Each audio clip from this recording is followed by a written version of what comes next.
The second thing is as your patient or client is talking, you want to start observing some things about their skin and jotting them down.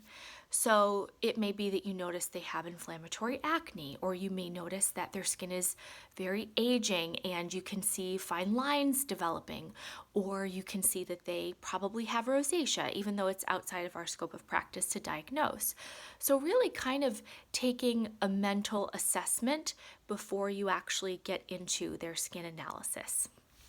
Then I always, of course, will ask about medical history, medications, how much water they drink in a day, if they have a personal history of skin cancer, any other disease that I should know about, if they're under a care of a dermatologist for any type of skin disease. And as you know, acne and rosacea are in fact skin diseases.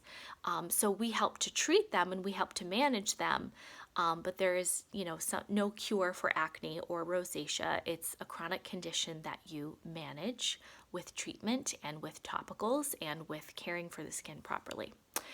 So we have subjective, then we have objective, and then the last is assessment. So even if I have a client come in for a 15-minute consult and they want to talk about products or a regimen, I still have them get on the bed and look at them under the mag lamp. This is very important because I want to feel the skin's texture. I want to see the skin under the magnifying lamp, and I really want to take a detailed assessment of the skin.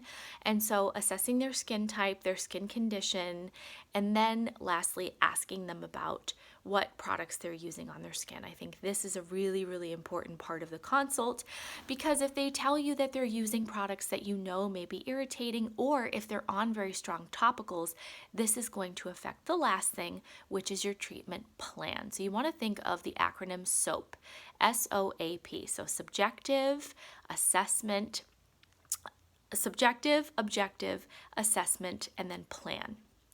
And so last for the plan is then talking to the client or patient about what your plan is to manage their concerns. So I think in the next 4 to 6 weeks, we should book a medical microneedling treatment for collagen remodeling because you're complaining about fine lines. Or I think that in the next 2 weeks, we should do a clean and clear facial to do some good extractions and clear out your acne, etc.